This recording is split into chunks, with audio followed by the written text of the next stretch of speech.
All those details, we're going to leave that and shift our focus to some more breaking news coming in, where Magistrate Court in Bandra has granted bail to 12 Shiv Sena workers who were arrested for vandalizing the Mumbai hotel venue Habitat, where comedian Kunal Kamra performed his stand-up show. The workers were released on personal bonds of rupees 15,000. The venue was vandalized after Kamra referred to Maharashtra's Deputy Chief Minister Eknath Shinde as a traitor during the show.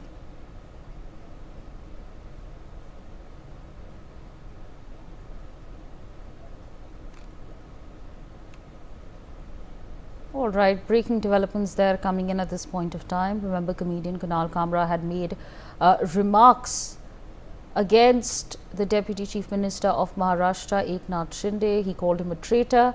And following that, the venue, which is Habitat, is where there was vandalism that took place. Shahid on the telecast with me. Shahid, bail has been granted to 12 Shiv Sena workers is what we're understanding.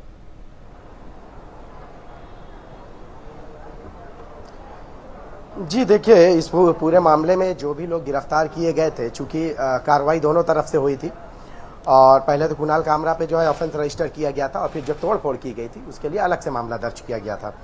हालांकि मामला दर्ज करने के बाद भी कोई ऐसी चीज़ें नज़र नहीं आई कि जिससे लेकर शिवसेना या इनके तेवर जो है कुछ कम हुए हो या रवैया नरम रहा हो।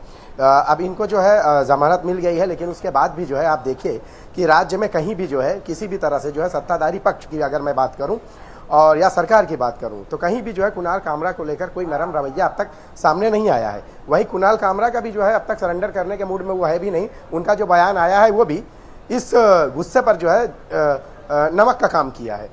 चूंकि जितने भी लोग हैं उनको फ़ोन कर रहे हैं, धमकी दे रहे हैं, कॉल कर रहे हैं और कॉल करने वाले को भी जो है जो कॉलर ट्यून है वो वही कॉलर ट्यून सुनाई दे रही है, कॉलर ट्यून जो उन्होंने जो विवाद का जो है जरिया बनी है। यानी शो में जो इन्होंने एकनाथ शिंदे को निशाना बनाया गया था वही कुणाल कामरा के जो है कॉलिंग पे कॉलर ट्यून में भी जो है वही चीज़ है। तो जो भी कॉल कर रहे हैं उनको वही सुनाई दे रहा है। तो यानी कहीं ना कहीं इनका गुस्सा जो है और बढ़ रहा है और कुणाल कामरा भी जो है किसी भी तरह से सरेंडर के करने के मूड में नहीं है, क्योंकि आपको उन्होंने बातें जो है छोड़ दी है कि कोर्ट में जो फैसला होगा या कोर्ट कहेगी तो हम देखेंगे, ये एक चीज़ तो उन्होंने कही है।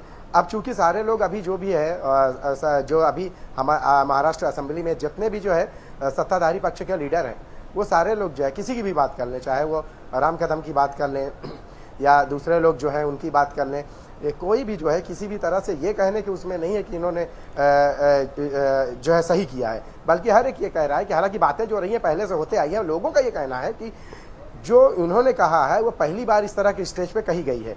हालांकि कुणाल कामरा यहाँ पे भी ये बात कर रहे हैं कि अजीत पवार ने तो इससे पहले भी ये सारी बातें कही हैं, बावजूद उसके अभी भी जो है रियासत में जो है इस राज्य में जो है ये पूरा मामला जो है गरमाया हुआ है। अभी संभव है कि और भी लोगों की गिरफ्तारी हो जो तोड़फोड़ किए हों। मुंबई पुलिस हालांकि अपनी दोनों तरफ से कार्रवाइयाँ कर रही है। कुणाल कामरा को जो है नोटिस भी भेजी है, वो भी अपनी प्रक्रिया या इसको खाना पूरी दोनों कह सकते हैं वो भी पूरी कर रही है, क्योंकि वो अभी तक तो आए नहीं और संभव भी नहीं कि वो अभी आए, क्योंकि अगर वो यहाँ आते हैं तो यहाँ का माहौल फिलहाल पहले के जैसे नहीं है कि हो सकता है कि उनको नुकसान भी पहुंचे। तो इस वजह से मुंबई पुलिस भी जो है अपनी कार्रवाई जो है जो एक नियमानुसार है वो पूरा कर रही है। जी।